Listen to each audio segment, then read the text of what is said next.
Committee on Homeland Security, Subcommittee on Cybersecurity and Infrastructure Protection, and Subcommittee on Oversight, Investigations, and Accountability will come to order.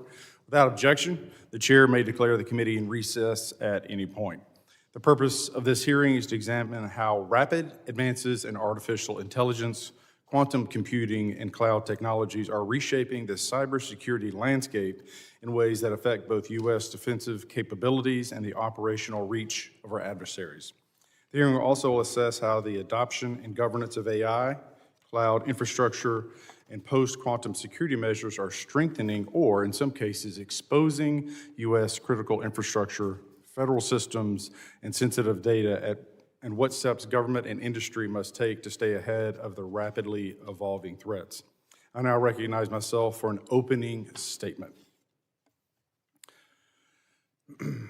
Good morning, and thank you all for being here. I want to begin by thanking Chairman Burkeen and members of the Subcommittee on Oversight, Investigations, and Accountability for partnering with my subcommittee to hold this hearing. The issues before us today affect national security, economic competitiveness, and public trust, and they deserve attention that reflects their scale and importance.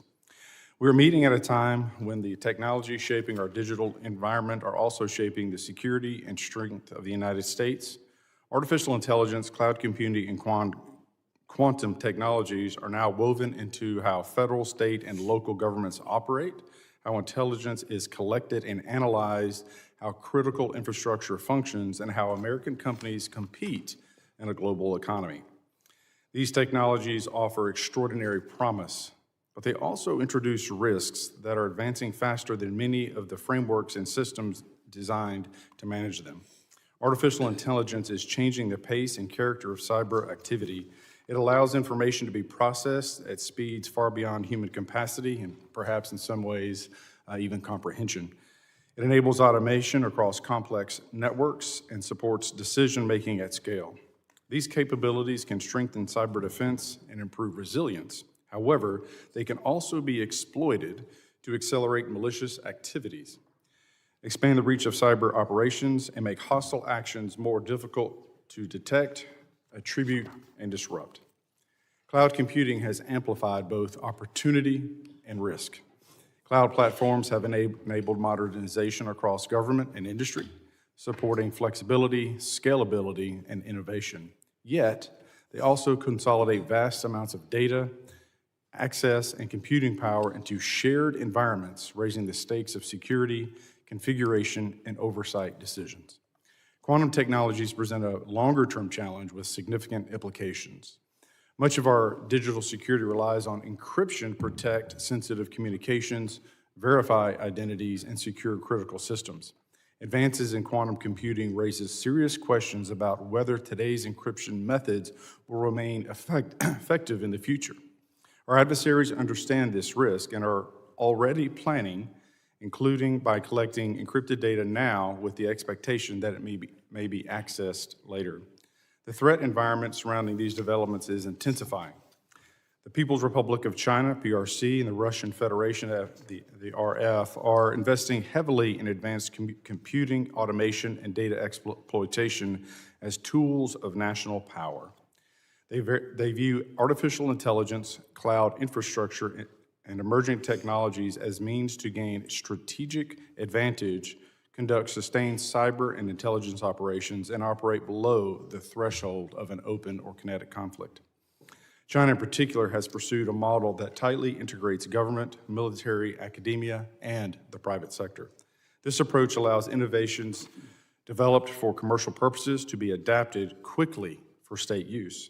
In cyberspace, it supports operations built for scale and persistence, including the use of automated tools to scan networks, identify vulnerabilities, manage stolen credentials, and analyze large volumes of data across many targets simultaneously. At the same time, these technologies provide the United States with powerful tools to strengthen security and resilience. Artificial intelligence can improve threat detection and response. Cloud computing can enhance reliability and operational flexibility. Advances in quantum research may ultimately yield new security capabilities, but also there's a downside. The challenge lies in ensuring these benefits are realized without introducing vulnerabilities that adversaries can exploit. The Department of Homeland Security and the Cybersecurity and Infrastructure Security Agency, or CISA, play an essential role in this effort. Their work on cloud security practices, artificial intelligence, risk management, and preparation for future changes in encryption help shape how federal agencies and critical infrastructure operators address emerging threats. Congress also has an important responsibility. Oversight helps ensure that security keeps pace with adoption, that roles and responsibilities are clearly defined, and that risks are addressed early rather than after they've created serious harm. This is not about slowing innovation. It is about making sure innovation strengthens the nation rather than exposing it. The decision being made now about how artificial intelligence, cloud computing, and quantum technologies are secured will shape the country's security, prosperity for years to come, and I would argue also our role as the, quite frankly, sole superpower. I appreciate our witnesses for being here. I look forward to their testimony and the discussion ahead.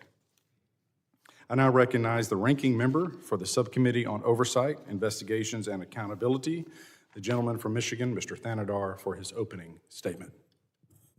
Thank you, Chairman Ogles. Appreciate this hearing, and good morning to all of our witnesses. Look forward to hearing your thoughts. For 2 decades, hostile nations have conducted increasingly sophisticated cyber attacks against the United States. These attacks have been used to spy, steal intellectual property, cripple critical infrastructure, and demand ransom payments. China, Russia, Iran, North Korea are aggressively using advanced cyber capabilities to threaten our national security and economic prosperity.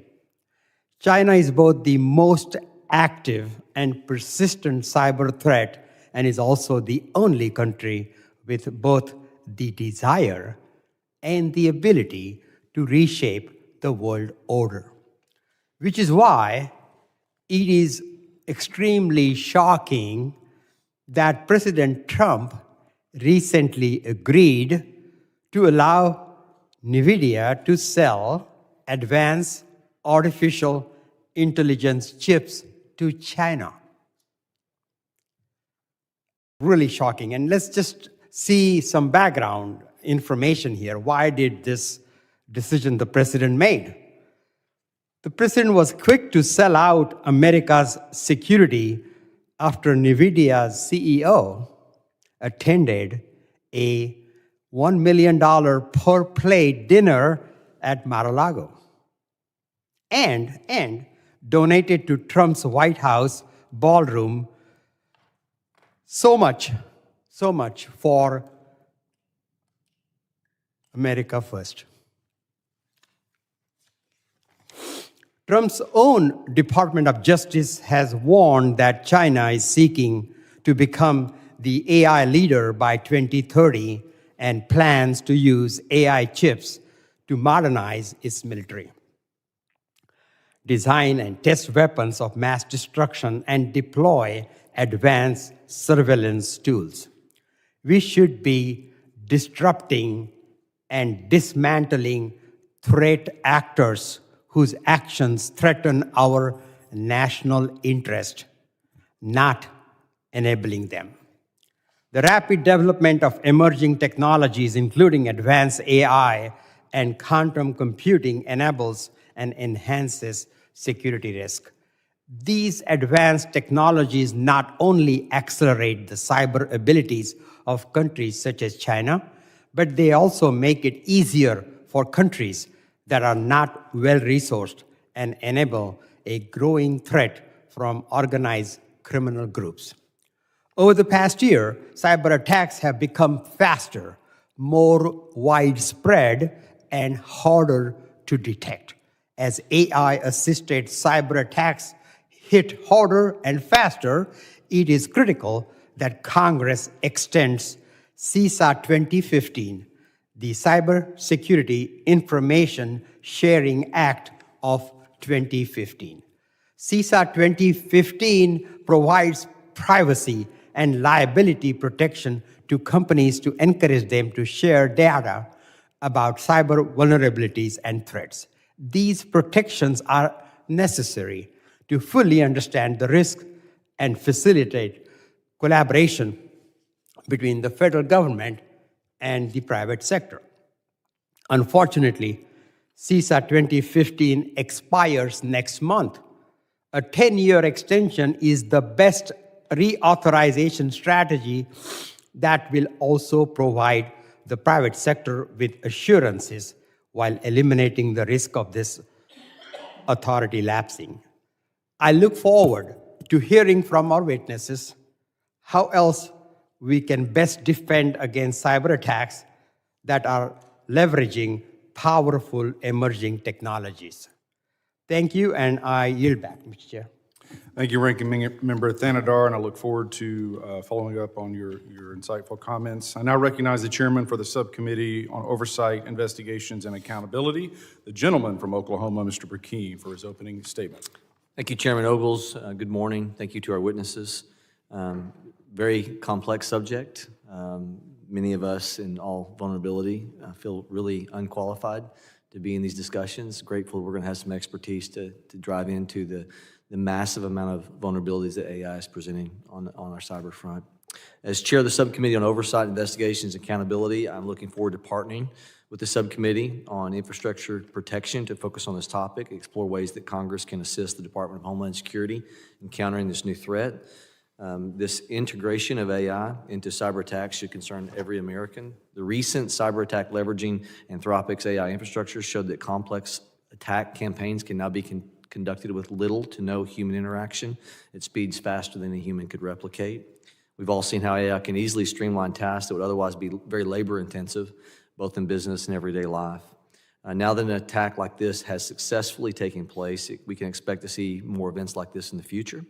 The proof of concept is there, and even if US-based AI companies can put safeguards against using their models for such attacks, these actors will find other ways to access this technology. China is our most significant cyber threat actor, and it continues to search for tactics to infiltrate critical U.S. systems and prioritize the development of advanced computing technology and AI that supports its economic and strategic goals.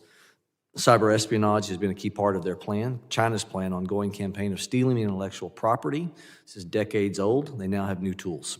And this will fuel rapid technological advancement at the expense of American innovators. As this committee has highlighted over the years, cyber actors linked to China pose a threat on an unprecedented scale, targeting U.S. companies, critical infrastructure, and the federal government. As technologies like AI continue to advance at such speeds, we have to be vigilant, strategic in protecting intellectual property and our national security. From an oversight perspective, we need to make sure that federal civilian agencies are taking the proactive steps needed to protect their networks against intrusion. Technology doesn't advance on the government's timeline, and we can't afford to have cybersecurity practices moving at such speeds absent government interdiction. That path leaves us reacting to security failures instead of proactively confronting today's threats. This is an area where federal government can partner with and learn from the private sector to implement best practices and incorporate needed technology.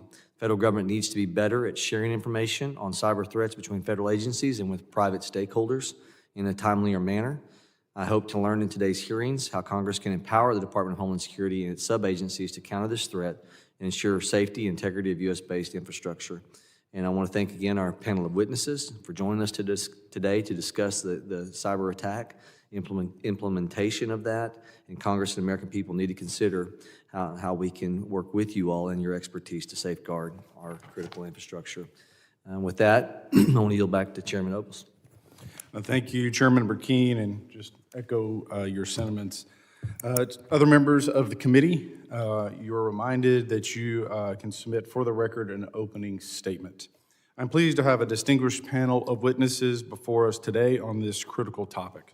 Pursuant to Committee Rule 8C, I ask that our witnesses please rise and raise their right hands. Do you solemnly swear that the testimony you will give before the Committee on Homeland Security of the United States House of Representatives will be the truth, the whole truth, and nothing but the truth? So help you God. Let the record reflect that the witnesses have answered in the affirmative. Thank you, and please be seated. I would like to now formally introduce our witnesses. Dr. Logan Graham serves as the department head of the Frontier Red Team at Anthropic, where he leads efforts to evaluate the behavior and potential misuse of advanced AI systems as model capabilities continue to scale. His work focuses on identifying national security risk posed by frontier AI, including its potential use in cyber espionage and offensive cyber operations, as well as developing safeguards to detect and disrupt malicious activity. Prior to joining Anthropic, Dr. Graham held roles at Google X and Babylon Health. He also previously served as special advisor to the Prime Minister of the United Kingdom, contributing to national science and technology policy and the development of the UK's AI strategy. Dr. Graham earned his undergraduate degree in economics from the University of British Columbia and completed his PhD in engineering science at the University of Oxford, where he was a Rhodes Scholar. Thank you, sir. Mr. Royal Hansen is Vice President for Privacy, Safety, Security Engineering at Google, where he leads the engineering team responsible for securing Google's global technical infrastructure and protecting billions of users worldwide. Prior to joining Google, Mr. Hansen held senior security leadership roles in the financial services sector, including at American Express, Goldman Sachs, Morgan Stanley, and Fidelity Investments. Mr. Hansen holds a Bachelor of Arts in Computer Science from Yale University. Thank you, sir. Mr. Eddie Zurvigon is the Chief Executive Officer of Quantum Exchange. Under his leadership, Quantum Exchange works with government and private sector partners to prepare critical systems for emerging cyber and quantum-enabled threats. Mr. Zurvigon brings extensive experience in corporate leadership, operations, and restructuring, including prior service as a managing director in the Principal Investments Group at Morgan Stanley, where he oversaw technology and infrastructure investments across the United States and Latin America. He holds a bachelor's degree in accounting and a master's degree in taxation from Florida International University and a Master of Business Administration from Dartmouth. Thank you, sir. Mr. Michael Coates is the founding partner of Seven Hill Ventures, an early-stage venture firm focused exclusively on cybersecurity investments addressing enterprise, operational, and national security challenges. It brings more than 2 decades of experience securing large-scale digital platforms and advising organizations on cyber risk. Mr. Coates previously served as the Chief Information Officer at Twitter and also led security efforts at Mozilla. Mr. Coates holds a Bachelor of Science in Computer Science from the University of Illinois Urbana-Champaign and a Master of Science in Computer Information and Network Security from DePaul University. Thank you, sir. I thank each of our distinguished witnesses for being here today. This is a topic that, a year and a half ago was somewhat of a niche for lay persons, but for you experts, obviously, clearly recognized that this was going to be, quite frankly, the next arms race, threat battlefield as we go forward. And so what you're doing today here before Congress means more than I think we can possibly comprehend as we begin this discussion and, quite frankly, dive into the emergence of this technology. And with that, I now recognize Dr. Graham for 5 minutes to summarize his opening statement. Chair Ogles and Burkeen, Ranking Member Thanadar, members of the committee, thank you for the opportunity to testify today. Anthropic is a leading frontier AI model developer working to build reliable, interpretable, and steerable artificial intelligence. Our flagship AI assistant, Claude, serves millions of Americans and trusted partners worldwide, from Fortune 500 companies and US government agencies to small businesses and cutting-edge startups and consumers, enhancing productivity on tasks including software engineering, data analysis, and scientific research. At Anthropic, I lead the Frontier Red Team. Our job is to build an early warning system for advanced risks from AI so that we can mitigate them and to help the world prepare as far in advance as possible. Transparency is a fundamental value for Anthropic, and we believe it should be an industry standard. That is why we published a report about how in mid-September 2025, Anthropic detected suspicious activity that our investigation determined to be a largely autonomous, sophisticated cyber espionage campaign conducted by a group sponsored by the Chinese Communist Party.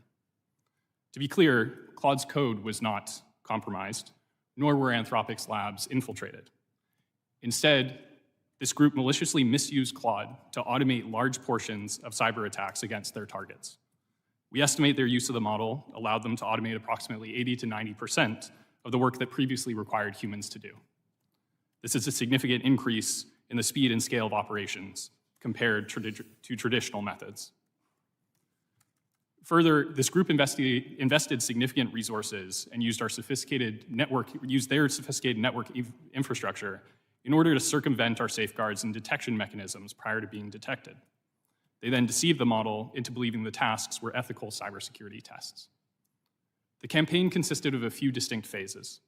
First, a human operator provided targets to Claude, directing it to conduct autonomous reconnaissance against them in parallel. Second, acting on the human operator's direction, Claude leveraged third-party software tools to search for vulnerabilities in these systems. The third and final step was to task Claude to exploit these vulnerabilities and extract sensitive information from the targets, which was only successful in a handful of cases. We detected this campaign within 2 weeks of the attackers' first confirmed offensive activity, triggering a swift response, including account bans, strengthening our safeguards, entity notifications, authority coordination, and indicator sharing with partners. We have reached an inflection point in cybersecurity. It is now clear that sophisticated actors will attempt to use AI models to enable cyber attacks at unprecedented scale. This threat is not unique to Claude and affects all AI models. That is why we've been open and transparent about this incident. And one of the reasons why I'm grateful to you that you are holding this hearing today. Industry and government must collaborate to prevent this misuse and enable cyber defenders to prepare. To address these risks, there are at least 3 things that should be done immediately.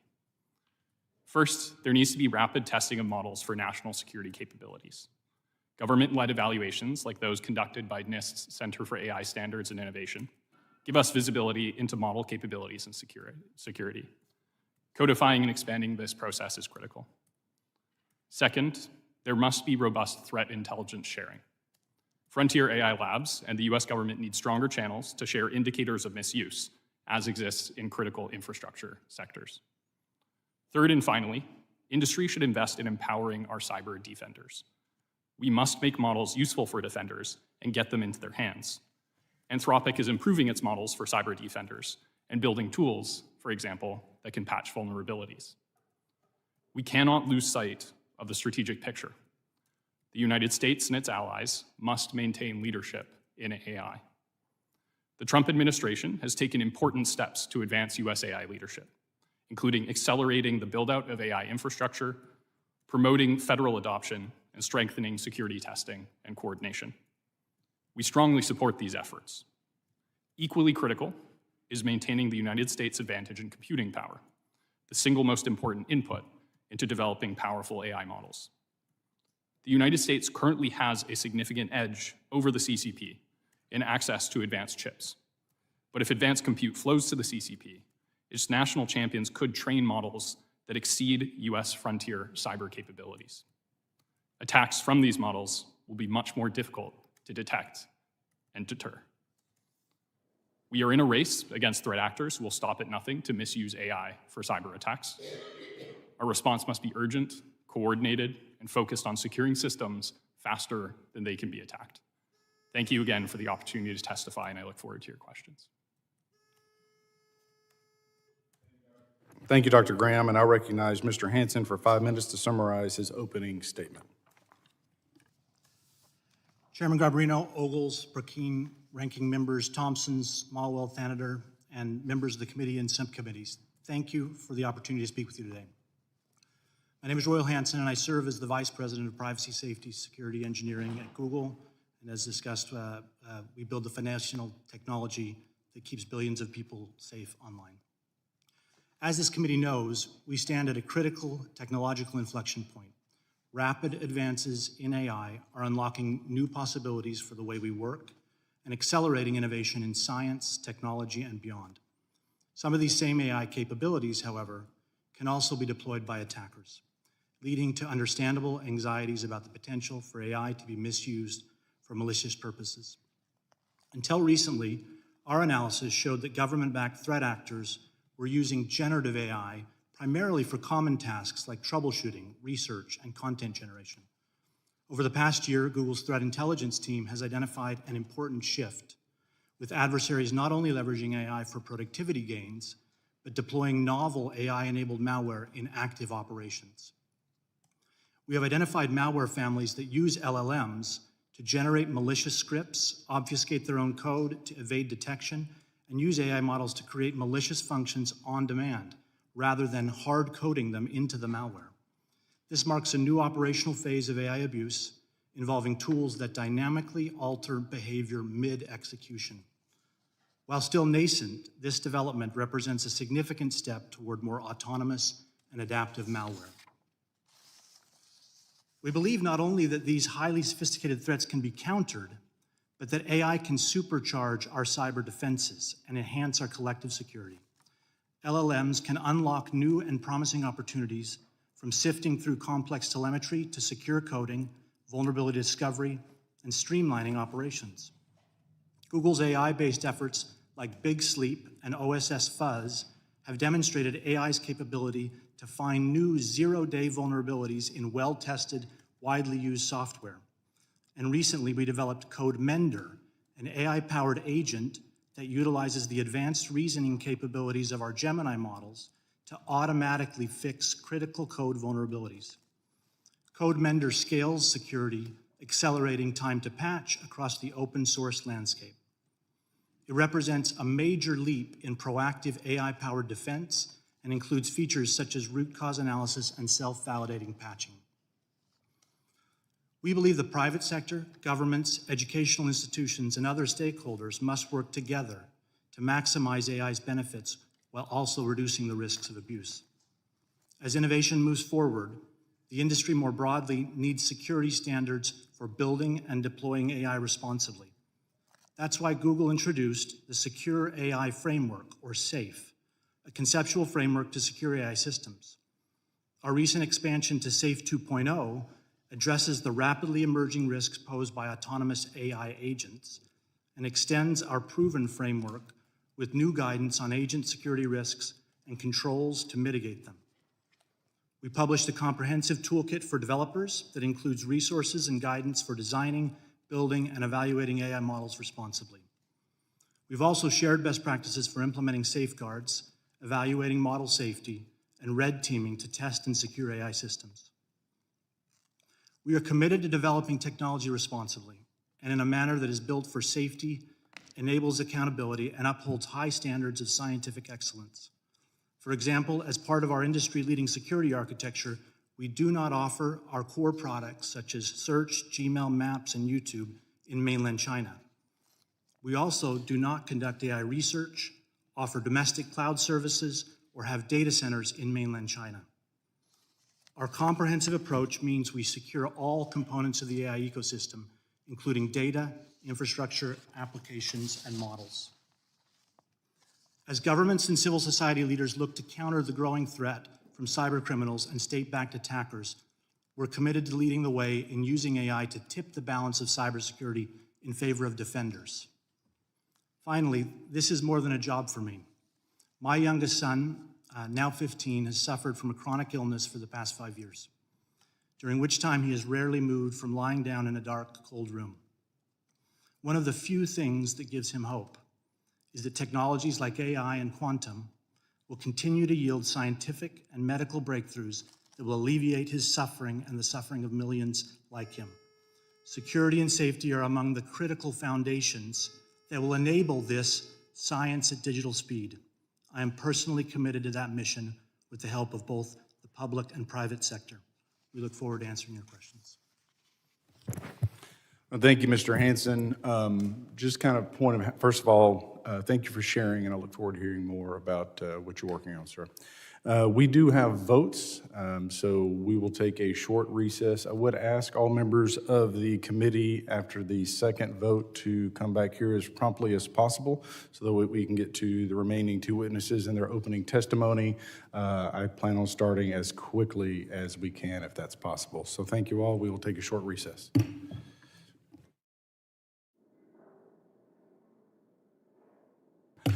Call to order the Committee on Homeland Security, Subcommittee on Cybersecurity Infrastructure Protection, and Subcommittee on Oversight, Investigations, and Accountability will come to order.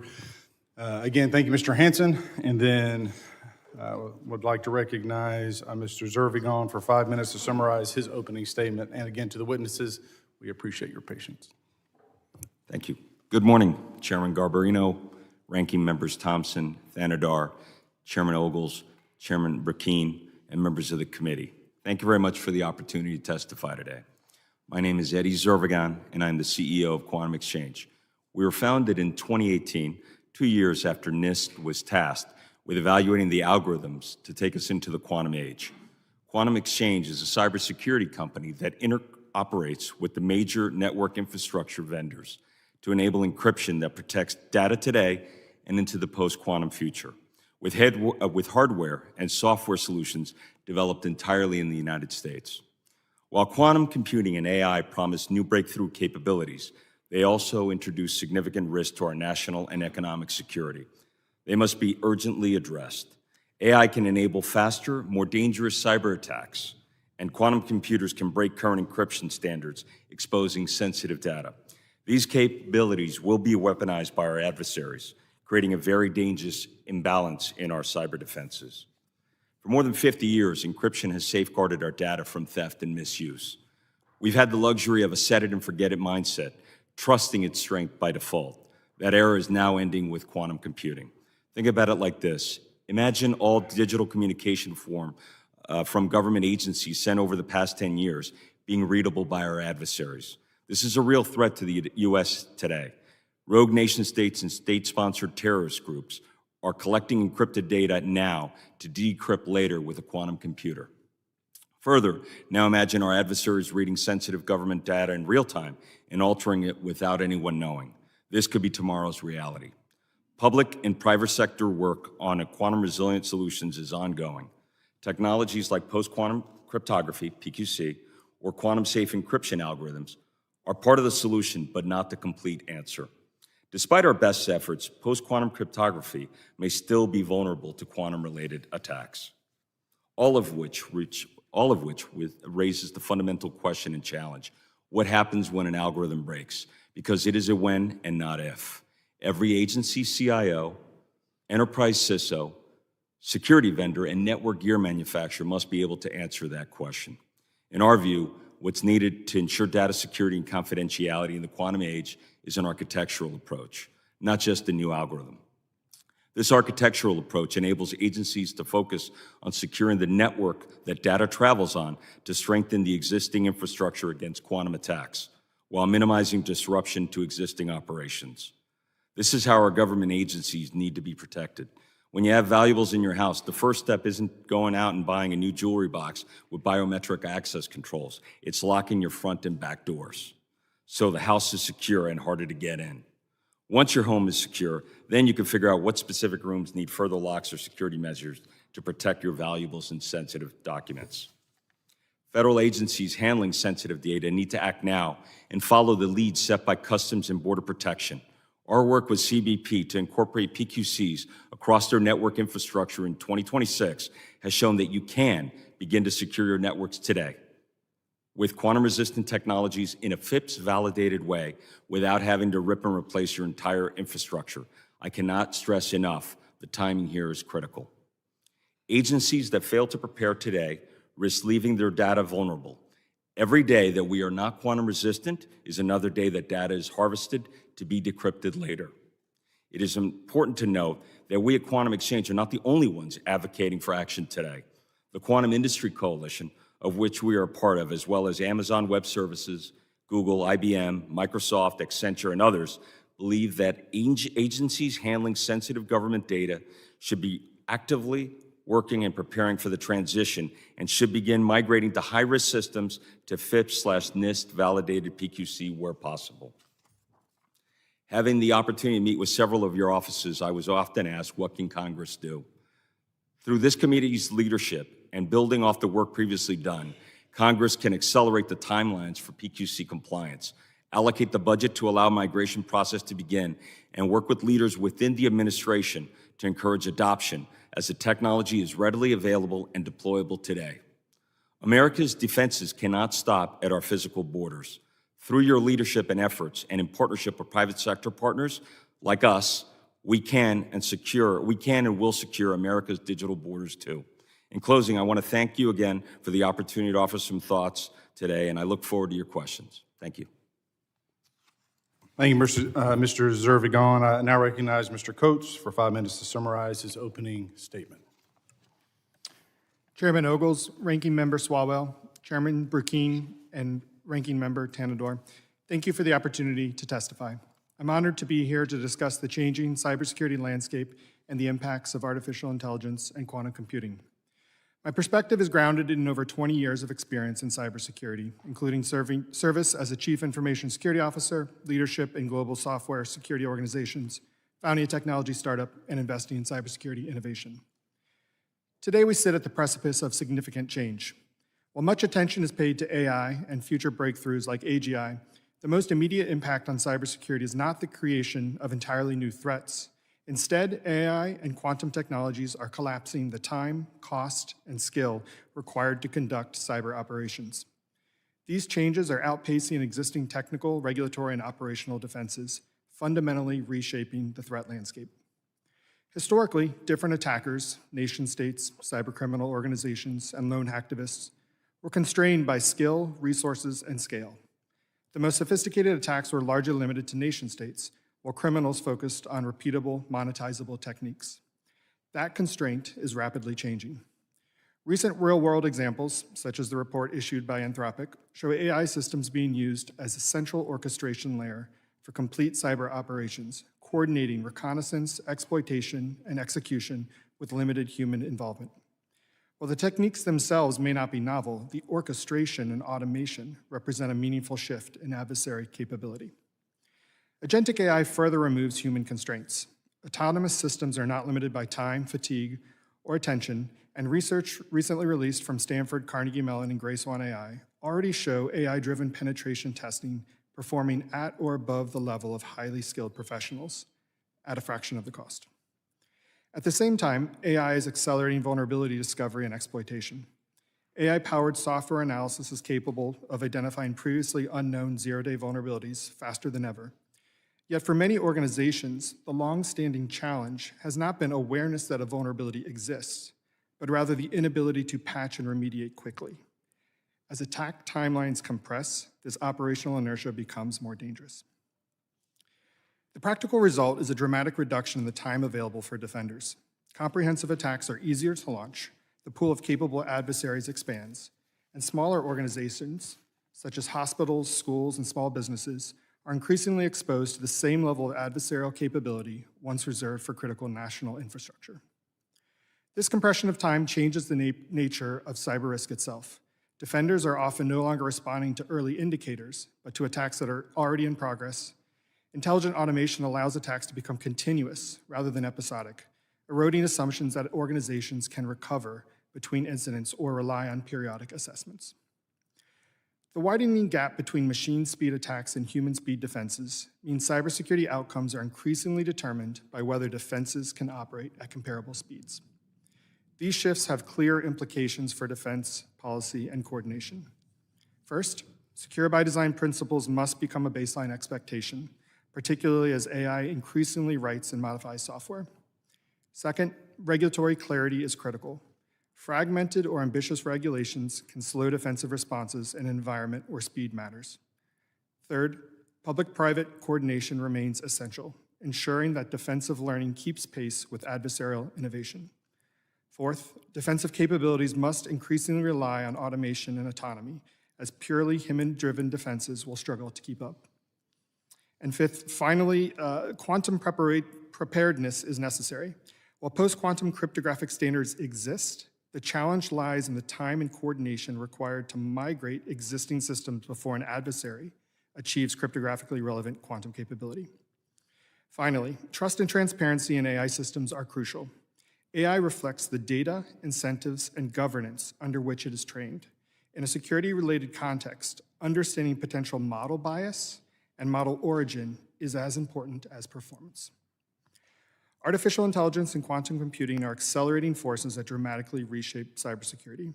Our success will depend on whether our technical, operational, and institutional responses can adapt at a comparable pace. Thank you, and I look forward to your questions. Thank you, Mr. Coates. Members will be recognized by order of seniority for their 5 minutes of questioning. And I recognize myself for 5 minutes. Dr. Graham, Anthropic's investigation into the recent PRC-affiliated cyber incident involving Claude suggests we may be approaching a turning point in how cyber operations are conducted, where AI systems once tasked by human operators can execute and refine large portions of a cyber attack at machine speed rather than human speed. And obviously you touched on this in your opening statement, but should this incident be understood as an early warning of the future of AI systems, how they're autonomously, writing and adapting to systems, and quite frankly, from a defensive perspective, what capability gaps do we have? Where do we need to be anticipating? I mean, I see a horizon that we can't quite define because of the rapidness and just the evolving nature of the technology. I go back to kind of the arms race. There was a point at which between the U.S. and Russia, there was this détente. There was this, mutually assured destruction where it was, at some point, we all had enough nukes to kill everybody and blow the whole world up. It was all about delivery systems at that point. AI is different. There is no horizon. There is no kind of point at which I think it stops if there's a ceiling. So please, take it away. You're correct that we are at a change point, and there are a couple of change points here. The first that we see now is, to our understanding, this is the first time where these models will now be sought and used by sophisticated state actors. We've been tracking this trend line for many years. This is the clearest evidence for the first time that this is now happening. But it's also possible this gets more serious and the stakes become much higher. As you say, it's very possible that attacks from here on might scale if we don't properly secure and safeguard the models. And it's also possible that while in this case we didn't see an instance of novel methods of attack, it's very possible that models could get that good. What's important now is a few things. First, it's really hard to win if we can't see the playing field. And I think the easiest way to start is continuing to evaluate the capabilities of these models. This is something industry should do. This is something government should do. Second, we should be sharing threat intelligence as it happens so that we can mitigate as fast as possible. And third, as you say, we need to make sure defenders have the advantage, particularly the United States, to make sure that it defends itself faster than it can be attacked. And we are working very hard, and I think all of industry needs to work hard to make that happen. Yeah, a follow-up onto that point, clearly when you look at the investments that China is making on these quantum capabilities, AI, et cetera, there is a requirement between, their private sector, if you want to even call it a private sector, because most of it is state-owned, that any innovation is immediately shared with the state. And so, as you mentioned, for us to be successful, there's going to have to be this collaboration between private and government, quite frankly. But one of the things, and obviously that's easier to accomplish, but I foresee a need where the industry itself is going to have to be sharing information. Of course, the problem you get into there is the proprietary nature of things. Obviously, there's the monetization factor that comes into that, but at the end of the day, we're talking about the homeland. So how do you see that working in practice, understanding the complications that we have essentially in a free market? Then another layer to that is essentially the Five Eyes, the Seven Eyes, our European partners who are aligned with us in our values, who understand the existential threat that China poses. And again, it's important for everyone to understand that China is probing us daily to look for weaknesses and opportunities to take advantage of information that's not properly secured. What's different about this is the leveraging and the scale and the percentage, if you will, that AI was leveraged, sir. It is very, very important that industry does share the information that it has between itself. It's very important it shares that with government. It's very important that industry develops solutions now, whether it's by improving the models or building tools and putting them in the hands of the defenders. I think just making the models good enough isn't sufficient. We need to make sure people are using it to proactively defend critical infrastructure. One way that I think government can be extremely helpful here is identifying the critical infrastructure that needs to be defended in this new era of cybersecurity and allowing industry to point its talents and innovation towards that. Well, I want to thank, again, all of you for being here, and quite frankly, to Anthropic for your report. I think it was one of those inflection points that we all understood the seriousness of this, but your report, I think, really put a light on where we're at and some of our vulnerabilities. I now recognize the ranking member, the gentleman from Michigan, Mr. Thanadar, for his 5 minutes of questions. Thank you again, Chairman Ogles. Appreciate all of our witnesses. I remain deeply worried and concerned about President Trump's decision to allow export of advanced chips to China. I just don't understand, other than his desire to please a donor, I just don't understand why would we give such advanced technology to an adversary like China, who can then use this technology to attack us, who could use this technology to cyber attack our critical infrastructure. Dr. Graham, how would China having access to these advanced chips, how will that help advance their AI technology? Will that pose a threat to the United States, our national security? We view it as, first, extremely important that America retains its AI leadership.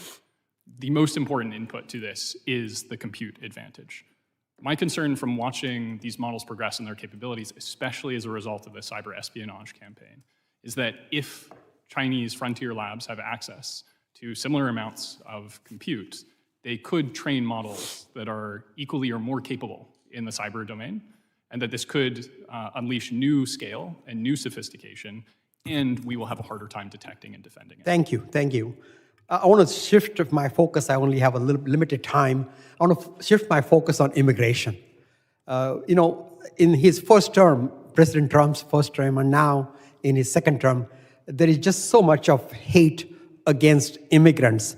And yet we know, and I hope the panel agrees with me, that the United States technology industry has benefited greatly from immigrants. Just answer yes or no from the witnesses. Does your companies have immigrants, skilled immigrants, and do you depend on them? Yes, no? Anthropic is composed of many of the best talent from around the world. Anybody thinks we should have less of skilled immigrants on the panel here? Should we restrict access of immigrants to our technology companies, immigrants who help us keep on the edge? Well, certainly, I'm myself an immigrant, 24 years old. I came here escaping poverty in India, got a PhD in chemistry, became a serial entrepreneur, ran many pharmaceutical companies, developing technology that helped U.S. stay on top of innovation. While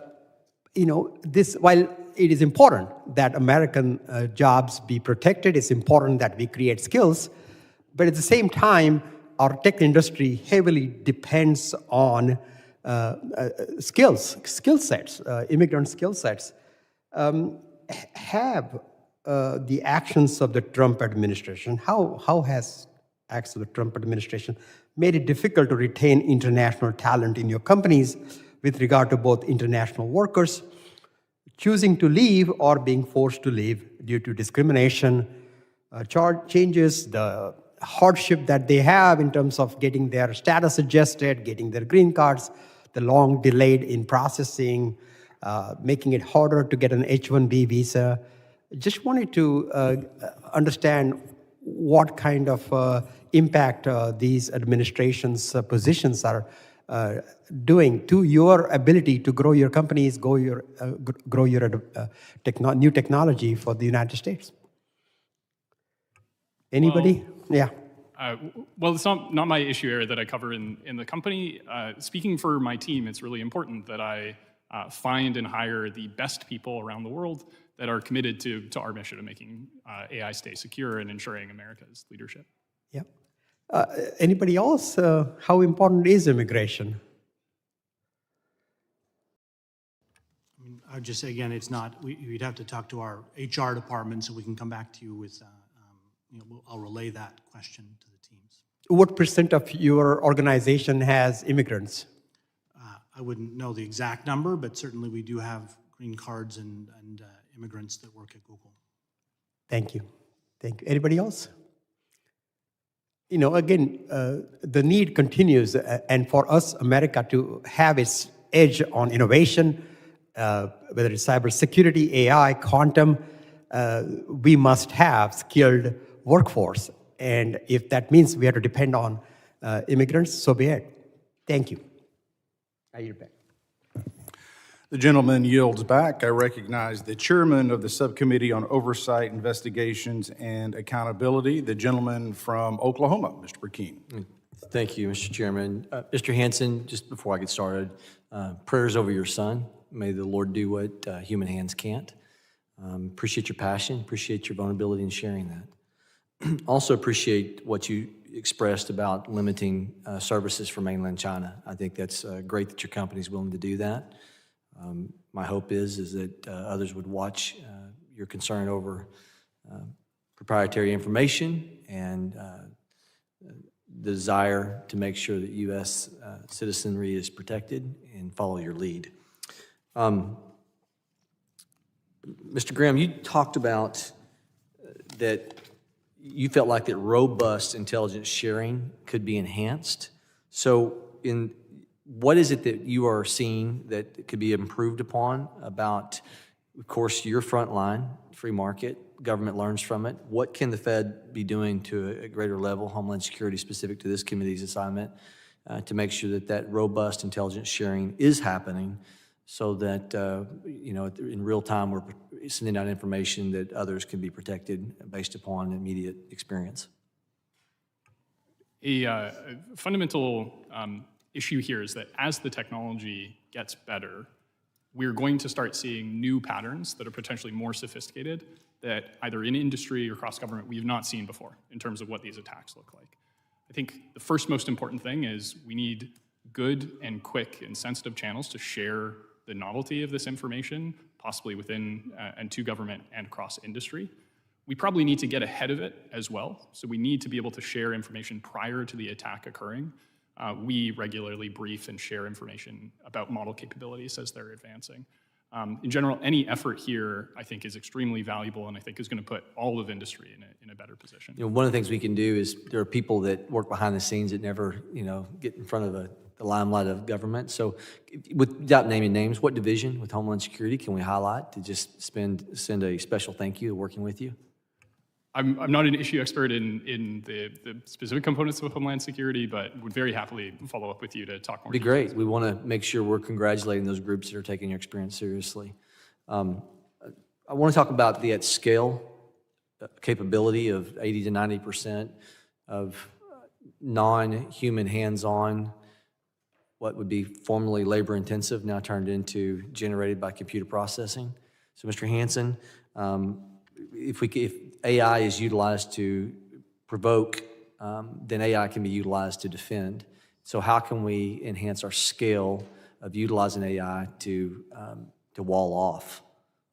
It's exactly the right question. And so when you talk about what we can do, is I think of the old adage about the cobbler's children who don't have shoes. And so there are far more defenders in the world than there are attackers. But we need to arm them with that same type of automation that you saw in the attack described by Anthropic, because it's just in many ways using commodity tools that we already have to both find and fix vulnerabilities. Those can be turned from offensive capabilities to the patching and fixing. but the defenders have to put shoes on. They have to use AI in defense. So while the attackers are experimenting, we need the defenders to be experimenting and becoming great users of AI to find the same vulnerabilities that were described, but instead of exploiting them, to patch them. And that's the kind of, I mentioned Code Mender is our project which takes advantage of this, vibe coding, if you want to call it. It's easier and easier to code. We make it easier and easier to patch. And with so much of our problems based on legacy technology, small companies, others, that's the only way we're going to get ahead. This defender's dilemma of attacker needs to be right once, defender needs to be right all the time. AI can help the defender be right all the time. That's what we need to do. Mr. Zervigon, if I did a horrible job of pronouncing your name, you have a last name like mine, I apologize. And Mr. Coates, you've taken the time to be here. I've got 30 seconds. If there's anything, because this is such an exploratory exercise for so many of us that are not experts, is there anything you want to just highlight? I've got 20 seconds to split between the two of you. I would say innovative results demand innovative timelines, right? You can't be operating on legacy timelines in order to achieve innovative results to protect the homeland. The piece I would add is that the information sharing is critical, and staying abreast of how this is evolving is going to be one of the most important pieces amongst enterprises fighting against the new threats. I look forward to highlighting Homeland Security staff with our committee staff. Thank you, Mr. Chairman. The gentleman yields back. I recognize the gentleman from Rhode Island, Mr. Magaziner. Thank you, Chairman. I'm going to get right to the point. The Chinese government just launched the first ever AI-powered cyber attack against our country that we know of. And at the same time, President Trump is selling the powerful H200 NVIDIA chips, the next generation chips, to China. I will ask any of our four experts, does anybody think this is a good idea? Or our colleagues or anyone, does anyone want to defend this decision? Like they are literally, they are engaging in cyber warfare against us right now. They just did it. They just launched the first AI-powered cyber attack against US organizations. Why in the world, given that they just did this, what, a couple months ago? Would we be giving them these next generation chips now? At the very least, we ought to be holding them back until we have some way of verifying that these chips are not going to be used to attack us. So I'll ask again, any of our witnesses, Mr. Graham, Mr. Cole, anyone, why is it concerning to you that China is about to receive these H200 chips from NVIDIA? Mr. Coase, would you like to take a stab at it? The defenses that we put into our LLMs, that Anthropic, that Google and others are doing to provide safety, are things that we can control and we can use to prevent future type attacks from China using these resources. As China achieves the same capabilities in their technology from these chips, we lose control of the ability to put those safeguards in place, and we're on our heels. Yeah. So I agree with the concern that's being raised. And the other piece that I will mention here is that as China provides greater frontier models like DeepSeek, and it's appealing to US software corporations to integrate that into their stack for performance regions, we have to remember that that is essentially delegating decision-making and trust to China, even though it might be US software. And we need greater focus on that. Yeah, I mean, look, cybersecurity is a bipartisan issue, and I believe that there are people on both sides who care genuinely about keeping us safe in the cyber domain, but like, I don't know how anybody can be okay with this chip sale, given what literally just happened 2 months ago. And that is something that I think we need to find a way as a Congress to deal with, because the administration, I fear has made a grave mistake. I want to talk about the attack more specifically because we need to learn as much as we can from it. Mr. Graham, I'm grateful that Anthropic was able to detect and then report about the nature of the attack, but my understanding is it took about 2 weeks for Anthropic to realize that the attack was happening, give or take. Is that correct? Can you explain to us, you mentioned it in your written testimony, can you explain to us generally why it took so long and what lessons you have learned and how you can now detect similar attacks hopefully faster in the future. Yeah, the first thing to note is we ultimately did detect and disrupt the attack. And when we did, it was clear that this was a highly resourced, sophisticated effort to get around the safeguards in order to conduct the attack. Very specifically, what they did was they used a private obfuscation network to ensure that it was difficult to trace where the operations were coming from. They broke out the attack into small components that individually looked benign, but taken together form a broad pattern of misuse.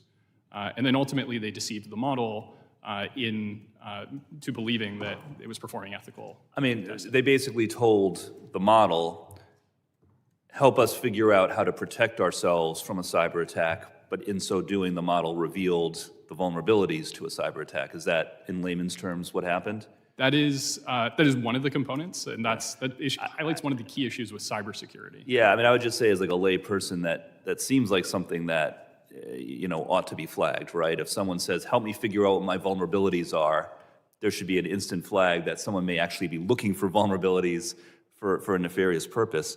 So I'll just ask, with the time I have left, to any of our witnesses, I mean, what regulation is required to ensure that commercially available AI products have adequate guardrails in place? We appreciate the efforts that companies are already undertaking, but there should be some sort of a baseline of standards that we set as a country, should there not?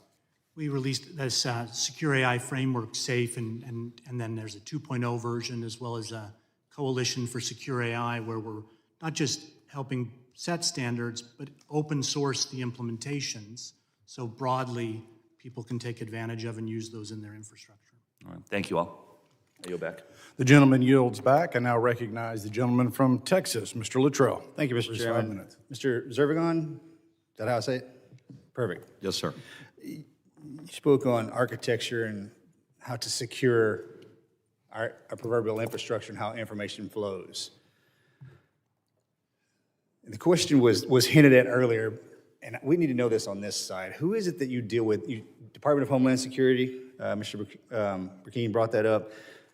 From my understanding, and this is what I'm trying to get clarity on, from my understanding, there's three entities: Department of Justice, Department of Homeland Security, and Department of Defense, all touch our communication capabilities above the ground and below the ground. Can you add clarity for me on who you deal with directly, and is there one more than the other? The discussions I've had with our departments is they kind of hand the football off. And I really can't find anybody who's running point on this. And I'll start with you, sir, and then we can move back and forth. I mean, from our experience, I think Customs Border Protection are showing a lot of leadership on this issue and understanding that this is an architectural problem that needs to be remedied. And obviously with the cost-benefit analysis of being able to do this over a period of time. So is that brick and mortar facilities that our undersea cabling runs into, that Salt Typhoon's having a heyday with, things like that? All of them, all of the above. So it's about any network connection, any network endpoint that needs to be updated for post-quantum cryptography. Mr. Hansen? Yeah, as an example, we in the Chrome browser back in 2023 changed the implementation of the encryption to begin to be post-quantum crypto resistant, because everyone would use it. Right? It's used broadly in the industry. So our strategy is to, whether it's undersea cables, whether it's data centers, whether it's the hardware, make it secure by default. Is that your Everyone company wins. specifically that's providing the security profile for that, or is that something that the Homeland is coming in assisting with, or Department of Defense is coming in and assisting with? And I cannot tell you, this is kind of, and I hate to say it, ignorant to really kind of what the answer is to that. Yeah, in a world where every one of these departments, or sort of the scope of their oversight is digital, or increasingly digital, we work across all of those entities you've mentioned and more on these kinds of I feel like we're not doing enough. Case in point, Mr. Graham, with what happened with Claude, and you guys have Gemini, correct? I'm saying that correctly? That's right. Where the bad actors and nefarious actors are utilizing AI capabilities to hack into the kind of the sweet spot of what we're not looking at. Mr. Graham, was it a human or a software that that found the attack, or both? On our side, it was a combination of both. First, there's a series of detection measures that are generally automated and software-based, and this triggered a human investigation that allowed us to So as fast as we're moving on the advancements of artificial intelligence, and we can't, I don't think we can stop, because if we slow down, everyone else is going to keep going. And then if we're behind now, we're absolutely going to be in last place. So here we go. If we move to a point where artificial intelligence removes the human element, but you needed the human element to find it, what happens? I am enormously optimistic about the opportunities here to leverage AI to do this. This is the first time we're seeing some of this. We all are too. This is us being overly cautious. It's not us that's going to be able to regulate it. It's too fast. And by the time you show up in front of us to tell us what happened, whomever took a hold of Claude to make, are they lying in wait? Are they sleeping inside the program now and we've missed it? And they're watching you fix the problem and they know how you fixed it and they're going to attack someone else that's not as strong and capable of yourself or Google. Well, in this case, it wasn't Anthropic itself that was infiltrated. I'm sorry. Okay. It is very Thanks for clarity. Yes, sir. clear that sophisticated actors are now doing preparations for the next time, for the next model, for the next capability they can exploit. This is why we have to be detecting them as fast as possible and mitigating at the model layer. I believe you use the term super scientist. This is what AI has created. You've titrated hundreds of attackers down to 2 or 3 that have the capability to ask the AI the question on exactly how to get in Yeah, I think one just. at a speed that's incomprehensible. To this point, we've been using behind Gmail and behind the Play Store and behind Chrome for almost a decade, AI in its earlier forms to do exactly what you're talking about, so no humans involved. So your question is correct, and it's actually been happening long before the large language models emerged. Okay, thank you. I'm sorry, Mr. Chairman, I yield back. The gentleman yields back. I recognize the gentlewoman from New Jersey, Ms. McIver. Thank you, Mr. Chair and Ranking Member, and thank you to our witnesses for joining us today. Every community, state, and country will be impacted by the benefits and risks of AI. In fact, we already see these impacts occurring. While the United States has been a leader with AI technology, our rivals are innovating in this area with great speed, and we have to make sure working people here have what they need to stay safe and successful. Education will be key to maintaining American dominance, security, and economic success. With my colleagues, Representative Cleaver and Senators Blunt, Rochester, and Hirano and Schiff, we introduced the Workforce of the Future Act. This legislation would help us better examine the skills necessary for workers to thrive in an AI-dominated economy. It will also provide resources for educators and students to get the skills they need to participate in the workforce of the future and stay protected against adverse consequences of new technology. We need to make sure that all Americans are set up to succeed in a world impacted by AI, not be displaced by it. An AI-competent workforce will lead to a more secure United States and a stronger future for working people. With that, Mr. Coates, I would love to talk with you about Trump recently signed an executive order that would overturn any state-based AI regulation deemed burdensome. What are some risks of letting AI develop unregulated?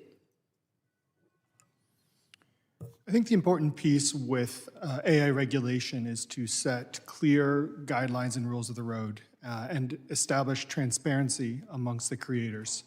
We want to motivate innovation and ensure that the U.S. stays as a leader in the world on AI. One of the challenges in cybersecurity in particular can be a patchwork of regulations across states to deal with, especially in things like data disclosure, breach responsiveness, et cetera. And so we want to make sure that in the fast-moving field of AI innovation, we are setting the right objectives clear so we can operate to rules of the road, but we don't hamstring our technology organizations and prevent innovation. The last thing we want to be is on our heels or second to others in the world with AI technology. Thank you for that. Just to follow up, you mentioned cybersecurity. Can you expand a little bit of how important will AI knowledge and competency be in the future of cybersecurity? I would consider AI to be a critical piece of the future of cybersecurity, both from the operators and the defenders. Understanding the core principles of cybersecurity through education, understanding how technology works, and then understanding how the different resources can be used as a defender. As I mentioned in my testimony, there's no question that for defense to be effective, it's going to have to move at the speed of computers. So we need the best humans to understand this technology and harness AI in a defensive capability. Thank you for that. As AI data centers continue to expand, how do you balance innovation with the significant environmental and economic burdens they place on local communities and infrastructure? Mr. Coach, you can start, but anyone else can chime in as well. Maintaining dominance in AI is multifaceted. It's from the technology innovation in the models themselves to having sufficient power and technology and data centers to fund and power this innovation. So I do think it's critical to work across the nation to understand where can we have the right locations of data centers with sufficient power. We don't want to lose control of the pieces that go together to build technology. And to have effective AI, you have to have sufficient power and data center resources. Thank you. Anyone else? Mr. Hanson? I was just going to say, I talked a little bit about my son's situation in the science and tech, and you think of this AlphaFold, which was the protein folding work that won the Nobel Prize from Google last year. Fusion and energy and clean and safe energy is, for me, is another problem. Like the cobbler's children, let's use the AI to help solve that problem. You ask a very good question, and that's why we need to keep going on the science and technology as well. Got it. Anyone else in 20 seconds? Oh, all right, well, thank you so much. With that, Mr. Chairman, I yield back. Gentlewoman yields back, and appreciate the topic she touched on, because as we move forward, and hopefully we'll have time to come back to it, but this idea of what does that regulatory landscape look like, and this ever developing, quickly evolving subject matter where energy is a factor, right? This latency period where we're realizing we have these vulnerabilities that we're not quite ready to adapt to or backfill. So this is one of those, again, this hearing is the beginning of a very large conversation, whether it's energy, whether it's homeland security, and quite frankly, the future of our role in the world. I recognize the gentleman for Alabama for his 5 minutes of questions. Mr. Strong. Thank you, Mr. Chairman, Ranking Member. Witnesses, thank you for being here today. Dr. Graham, as my colleagues have mentioned, one concern is that AI allows adversaries to scale operations without scaling personnel. This changes the threat calculus for the United States. When AI tools are misused by cyber activity, what visibility, if any, does DHS and CISA have into these incidents? Well, I'm not familiar with the specific visibility of DHS and CISA here. I do know that what's important is industry should have information sharing mechanisms with government in these areas in order to give that visibility, and also for, in reverse, to understand the areas that industry should defend. Absolutely. Turning to you, Mr. Hanson, cloud platforms now underpin federal networks, critical infrastructure, and increasingly AI enables government systems. From a national security perspective, does that concentration of sensitive activity in the cloud create new widespread risk for the homeland? Actually, I think it is helping us clean up legacy technology issues. When you look at the vulnerabilities we've had over the last decade, it's generally people running on old versions of software that they're not maintaining. And so we need competition in the space, and I think it is competitive in many dimensions. But overall, modernizing is going to make you more secure in the moment. And I agree with you. Competition is where it's going to be also. AI and data centers are the future. I represent a state that is blessed with all forms of energy: coal, hydro, gas, solar, and nuclear power. We're able to meet the demand. What are your thoughts on AI and data centers in the future? I know this is a big topic, as you would imagine, at Google, and there may be better, people to talk about it. I would just say, to the point about using AI, we use AI in the management of our data centers, in the management of the power in a variety of ways. So using the technology to help us do it as efficiently, as effectively as possible is sort of my only perspective, but we could go deeper on that with others in the company.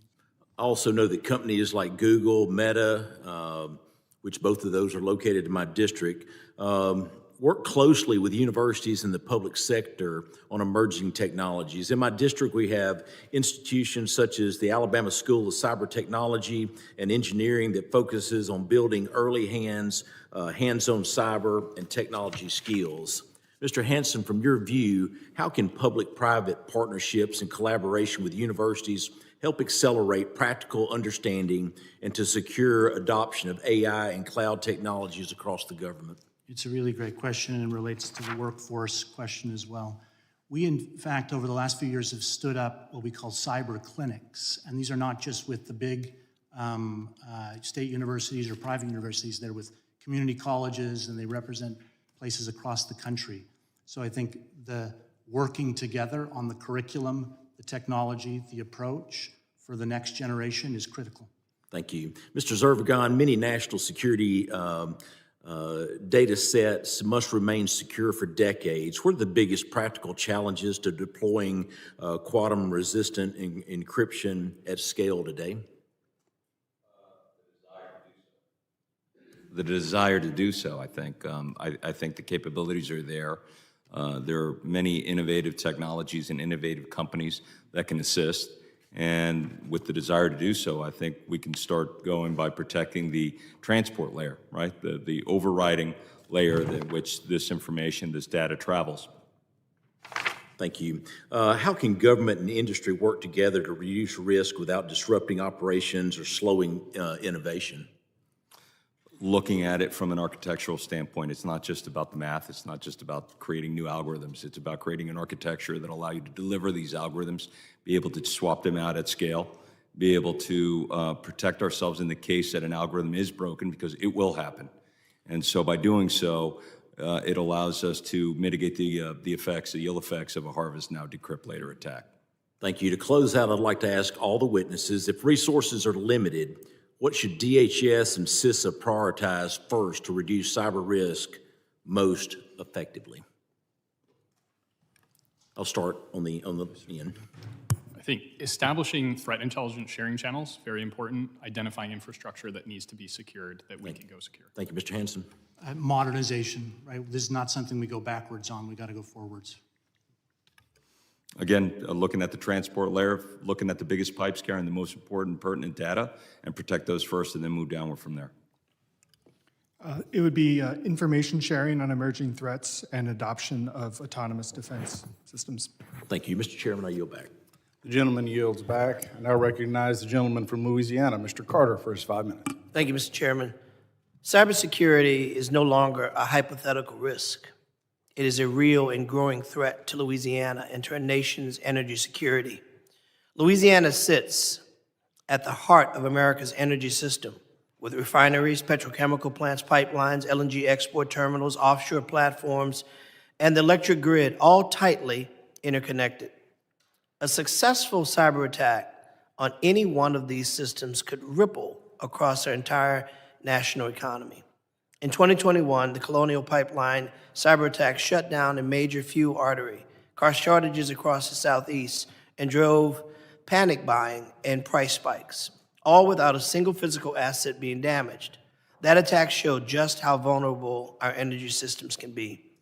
That's why we must act now by strengthening cybersecurity, modernizing systems, sharing threat intelligence, and using AI defensively to stop attacks before they succeed.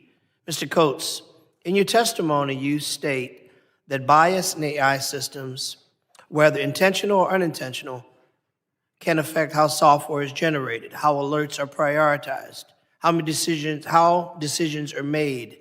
How can bias enter AI-driven security tools, and what risk that poses to our cybersecurity?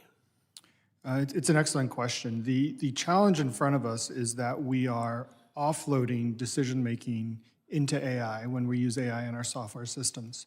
And AI itself is trained on pre-training data, post-training data, configuration, et cetera. But that's reflective of the entity and organization that creates it. CrowdStrike just released a report recently showing that the DeepSeek LLM model has bias. And when you ask that model to create software and mention terms related to items like Tibet and other things not favorable in the CCPI, it generates code that is more vulnerable than had you not mentioned it. So this bias is built deeply into it. And maybe that is unintentional and a result of training data that was used.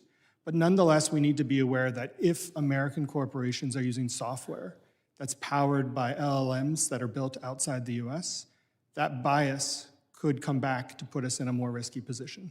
So what should the federal government, should Congress be doing to detect and mitigate these actions going forward?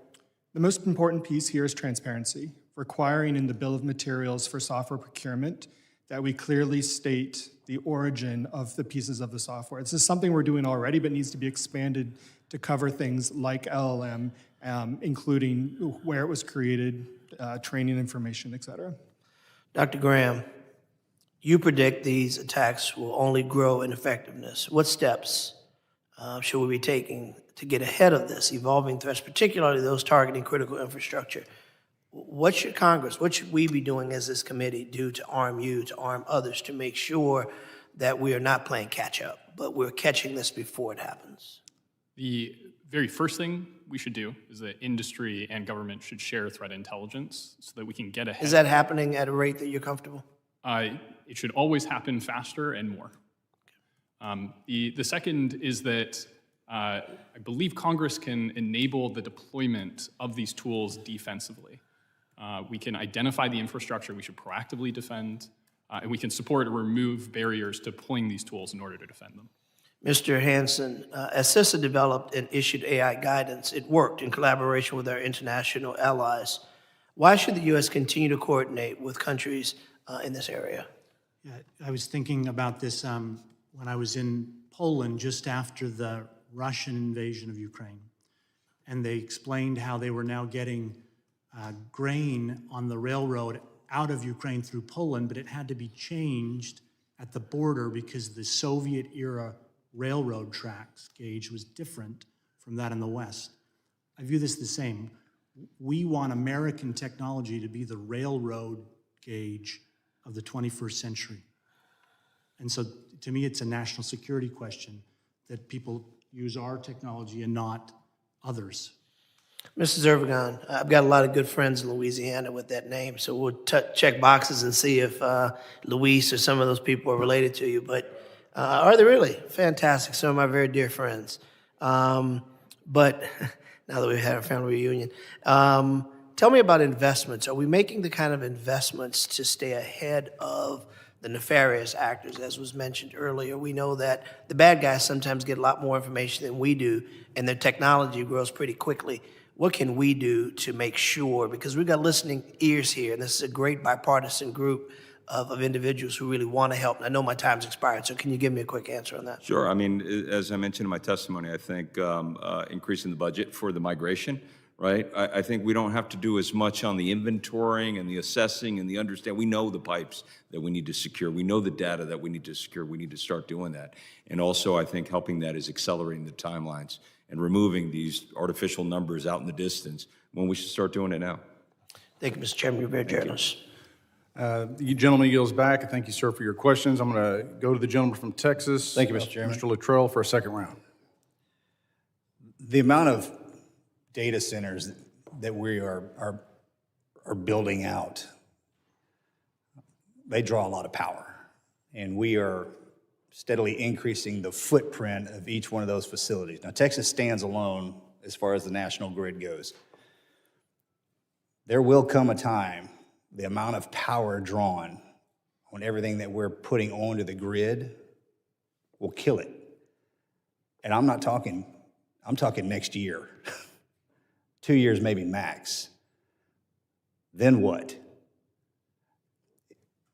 I think because we're all in the game together, is there a way that that you all can decrease the amount of power, photon communications, or how the grid, how the data centers themselves communicate, instead of that amount of power being drawn in, because we'll never catch you. There's no way we can build out enough infrastructure to power the amount of data centers being built, just those alone.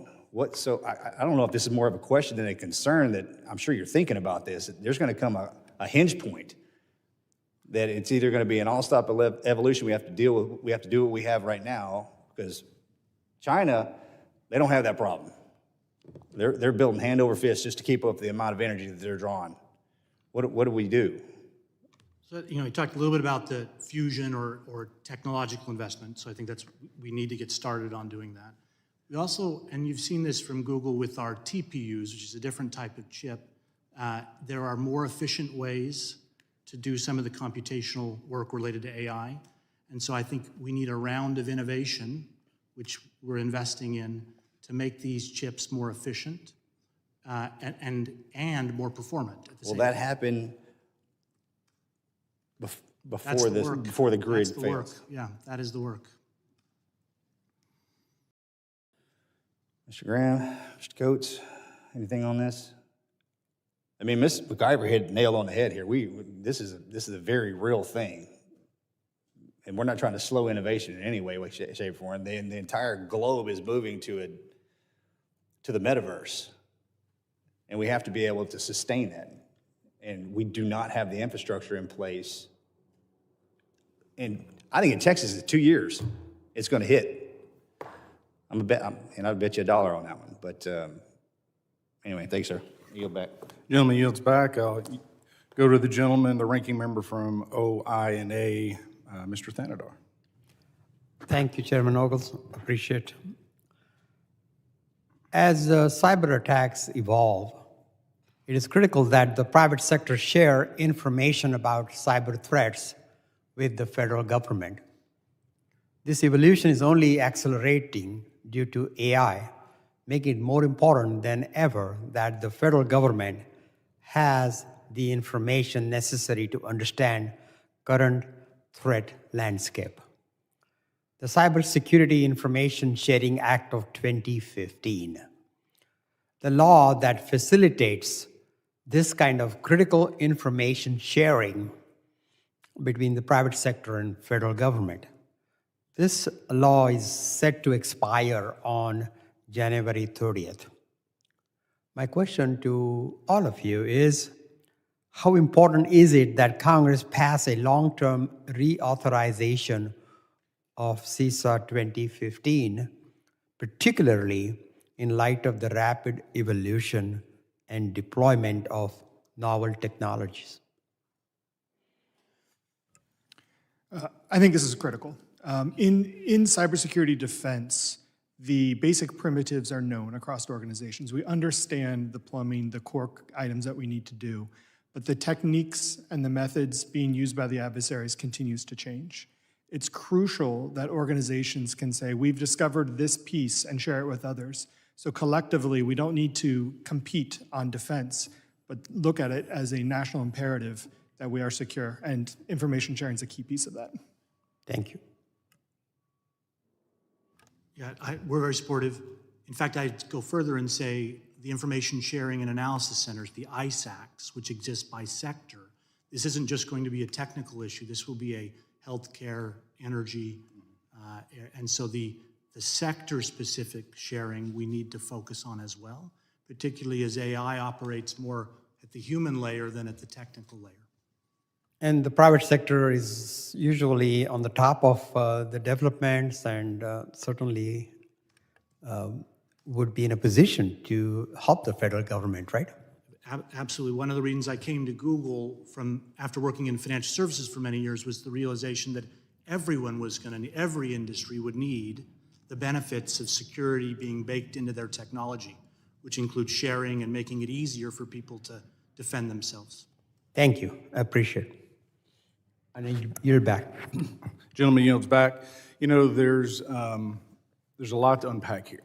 And so we'll drop, and unless other members come in, we can drop some of the formality and have more of a conversation, and feel free to jump in.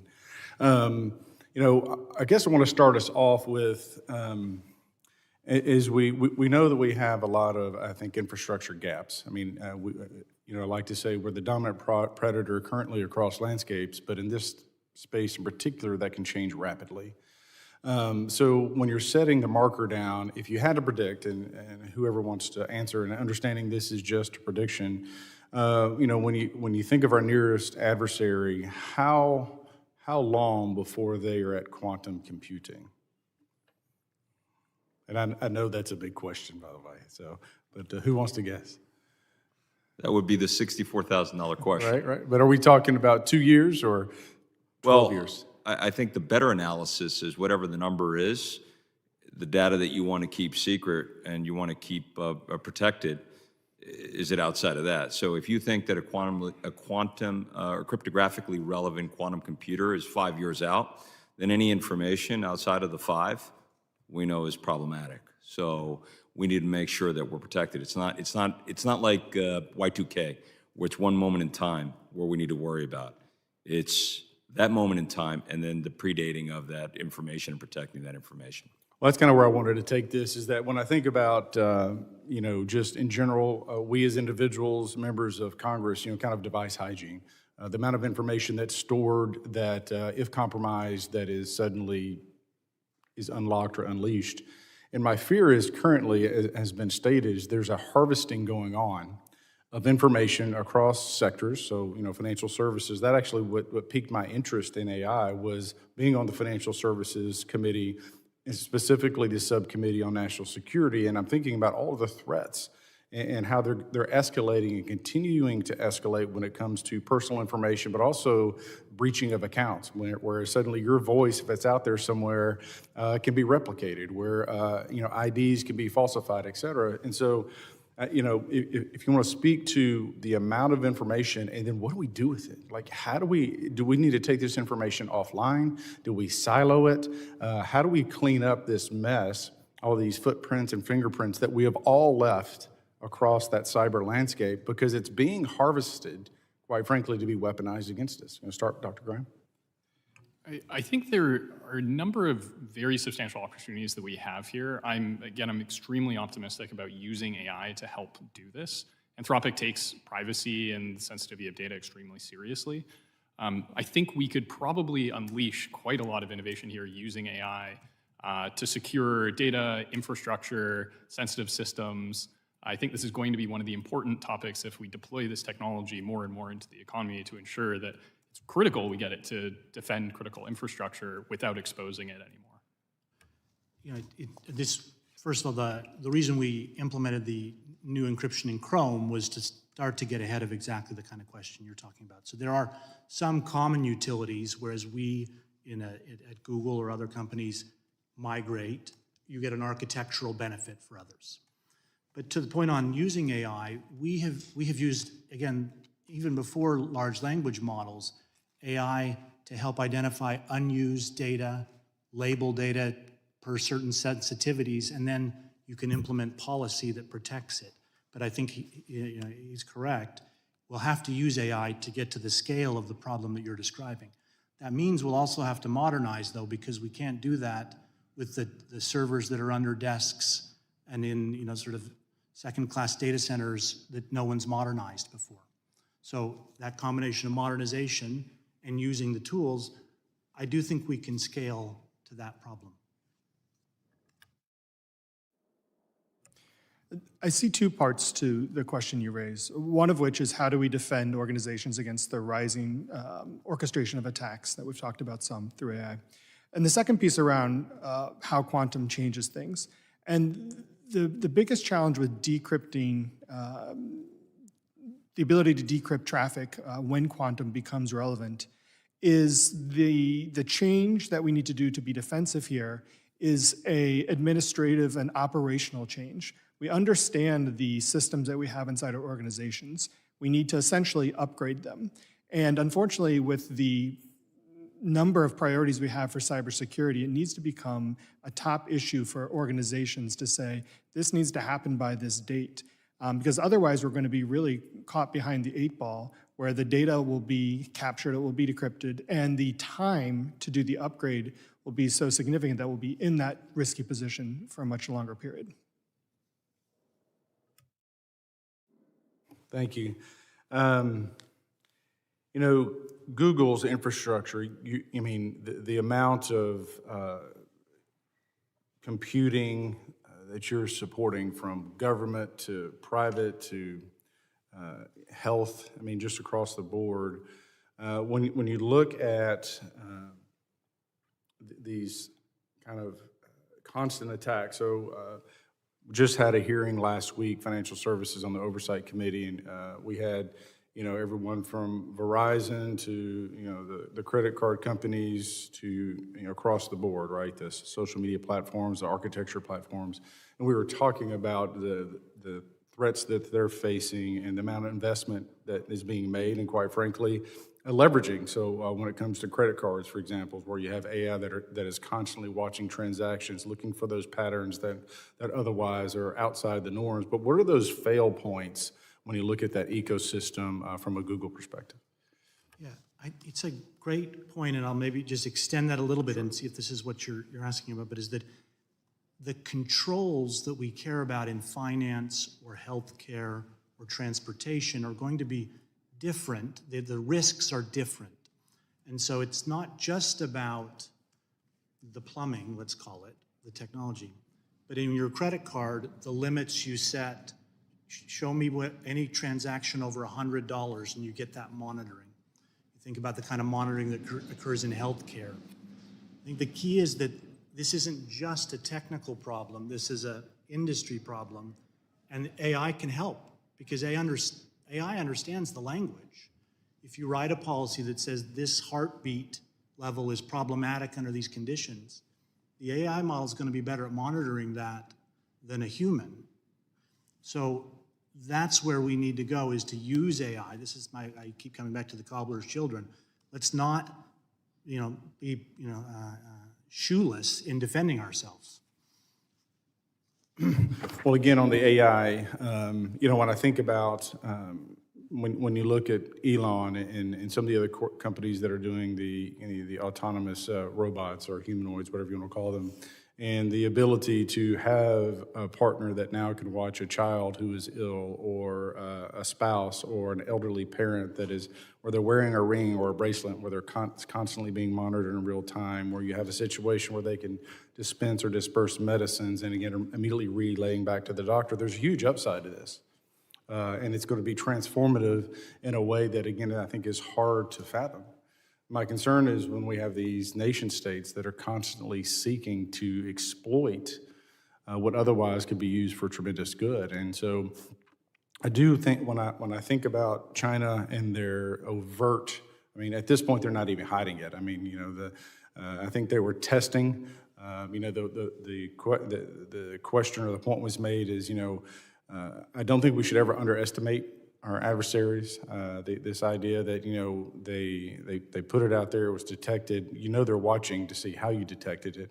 How can they replicate or do it better the next time? So we know it's coming. It's just a matter of time.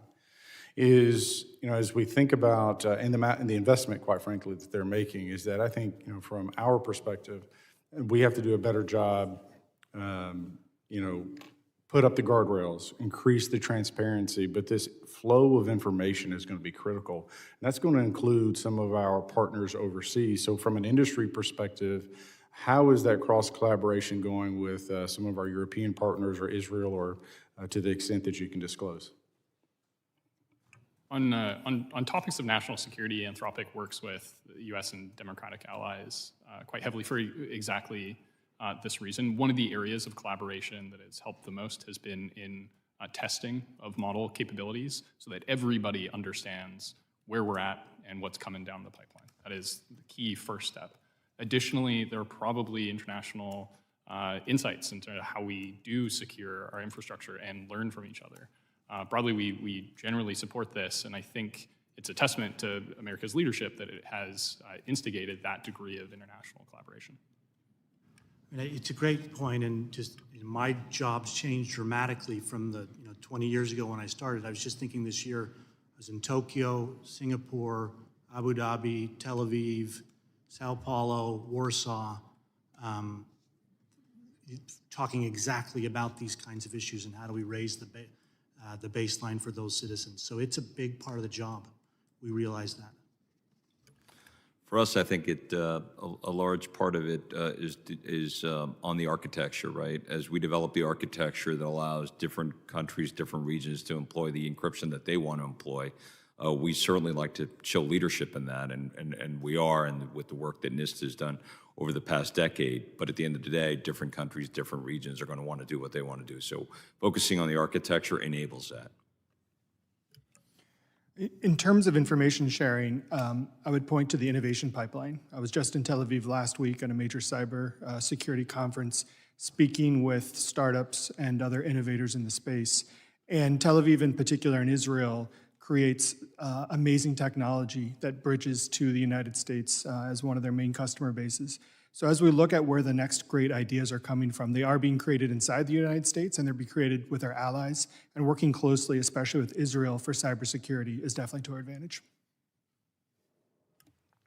Well, on that, when I think about the innovation and that innovation pipeline, as we look at again, that 5, 7, kind of 14 I groups, I think one of where it's imperative that we're sharing information across kind of countries and nation states is this, certain countries, based off of where they're at and the type of threats they're exposed to, get quite good at those types of attacks. And so what South Korea is facing may be slightly different or a different perspective than Israel is facing versus Eastern Europe. And so one of the things that I've done is I've had the opportunity to travel in South and Central America and to Eastern Europe to talk about cybersecurity. And what troubles me is in many of these countries, especially when you get into that second tier, is they're wholly unprepared. And I think, Mr. Zervagon, you mentioned that what we want to do is create a cyber environment where the world is, quite frankly, reliant on our architecture, our expertise. And so the idea of the chips, there's some huge, it's a pause moment to figure out what do we want to share versus where do we want to hold back. And that's probably not a conversation that we can have in this setting. But that being said, is ultimately we want our global partners, whether in South America or Africa or Europe, Central America, to be dependent on us and trust us in this ever-evolving space. Because in my humble opinion, the threat to the West and the developing world is China. And it's time we have that honest conversation. And quite frankly, your report really puts a fine point on the fact that this was an intentional attack to undermine the United States of America, to undermine the West, and to, quite frankly, to try to achieve a technical advantage that they currently don't have, and as they seek to leap forward in their own development, in their own technology. So with that, and we're probably going to end a little soon, but what I would love to do is just go down the line. Any thoughts that you might have, sometimes you're in a room, you don't ask the right question, so feel free to point out the right question. Then also, what is that thing, what are next steps, and then what keeps you up at night? And Dr. Graham, you're at the top of the table, so we'll just start with you, sir. To me personally, as we watch these threats and have for the past 2+ years, we have seen the models go from 0 to extremely useful, and now used in the real world. This only happens because we monitor this threat in the first place. But the most important thing in our team's view from now on is to take this moment here as the change point. Is from now on that we will have a degree of scale that I think we've never had before, and very possibly very soon, a degree of sophistication. I fear the day we wake up and models are doing things more complicated and sophisticated than the best humans on Earth are able to understand. The only answer, we think, over the long term, is to make sure that we're using models to keep up and outpace the attackers. We need to give the defenders a permanent advantage. We're going to work really hard to make sure our models can do that. We're going to work really hard to make sure that they're deployed. This is a cross-industry challenge. We have to work with government on it. This is, we believe, the fundamental issue. Dr. Hanson. Yeah, maybe just two things. One, I'm reminded that in 2009, Google was compromised by Chinese threat actors. This goes back over 15 years. And it was a watershed moment at the company, and we spoke openly about it. They had attacked 25 companies. It's really where the modern architecture for security was born. You hear about zero trust. This was the company redoing our infrastructure from the ground up to be up to the kind of attacks we now knew were possible. And to the point about AI, I think that's the next phase of this threshold, is to put in hands of defenders the tools that will allow them to be successful in ways that we've frankly been, the numbers game doesn't work for us right now with all this legacy software. So now is the time to put those tools in the hands of defenders. I would say also to accelerate the timelines and the budget, as we talked about. I mean, 15 years ago, two-factor authentication, nobody had ever heard of it. Now it's everywhere. You can't buy concert tickets without two-factor authentication. Same thing is going to be the case with encryption. And I think under the legislative branch as well as the executive branch, continuing to lead on this and to kind of push the envelope and set the table for innovative technologies and innovative companies to actually be able to start doing what they do best rather than waiting for legacy timelines to take hold. I think that's in everyone's best interest. It starts with the government, and then it'll move quickly to critical infrastructure or critical industries, and then it'll move to everything, just like two-factor authentication did. The country that leads in AI will lead in the world. This is the most important and innovative time in recent history. I believe that it is imperative that we align behind the challenges, be that data centers, be that energy, be that human resources, be that regulation, to create a transparent playing field in the United States where we can spur innovation forward. I think if we are caught up in any of the obstacles in pursuit of that, it will only give foreign adversaries the upper hand, and then let them lead other countries to build on top of their technologies, which will be even harder to dig out from. So the future is in front of us, and leading in AI is the most important thing we can do. Absolutely, and I thank all the witnesses, Mr. Coach, to your point, there are a lot of subjects in Congress that we address that are kind of very heated and at times partisan, but I would like to think this is the one that isn't. And we have a lot to do, whether it's the sharing of information, whether it's better educating our allies overseas, preparing for the energy load that we know is coming, and just sheer innovation. And like has been said, we want to put up the guardrails to protect Americans and our allies. We also understand that our adversaries are not going to use guardrails. I would argue that they quite frankly are willing to be reckless in achieving this goal, this end game, which is AI and quantum, because it changes the world forever. And so I think this is the wake-up call. This is that moment in time that we'll point to in this space. Did we heed the warning? Were we listening? Were we paying attention? You've got our attention. And my challenge to you would be to feel free to come to this body, come to me, come to the ranking member, and have those honest conversations of, we see a deficiency here and we need your help. Or this is a space where you're getting it wrong. Because if we don't have that communication and that trust, forget ideologies and politics and who you voted for.